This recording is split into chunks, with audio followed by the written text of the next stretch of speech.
of those things apply to the State of Israel in its treatment of the Palestinians, and yet the government is concerned about its use of language and doesn't feel it is appropriate to even use the word apartheid when Amnesty International, the most respected human rights organisation in the world, and Human Rights Watch, within a very short period of time, issue these damning reports, saying that Israel, since its foundation, has been built on a system of oppression and domination and apartheid and racism, involving the murder of unarmed, innocent civilians on a regular basis, arbitrary detention and imprisonment, land annexations, the displacement of people, the denial of basic fundamental rights to 6 million Palestinians who are displaced outside Israel and the occupied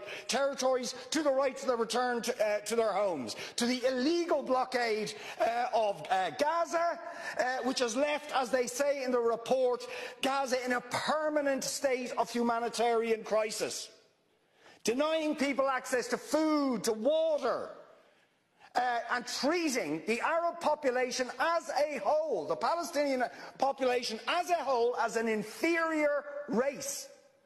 I mean, it doesn't get stronger than this. And yet you want to be careful about your language.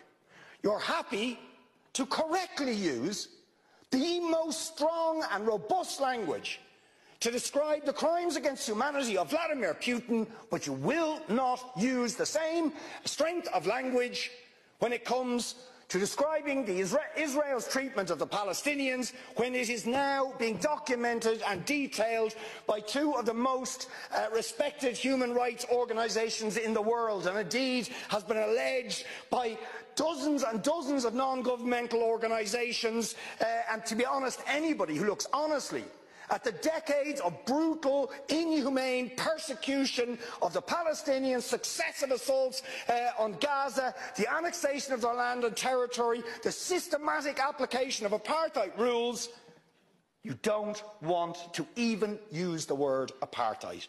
Never mind sanctions. 5 days sanctions against Putin and his thugs, 70 years of oppression by the Palestinians, and it wouldn't be, what was the word you used? It wouldn't be helpful to impose sanctions. Amnesty International are calling for Israel to be referred to the International Criminal Court for crimes against humanity. Will you support it? They are calling for targeted sanctions against Israeli officials who are perpetuating the system of apartheid, just exactly the same types of sanctions you've just initiated against Vladimir Putin. Will you support it? And I think the answer is clearly you're not going to. And then we ask the question, why? Why? Now you see, if you're going to have moral standards, those standards have to be consistent. Otherwise they are not standards at all, they are just cynicism.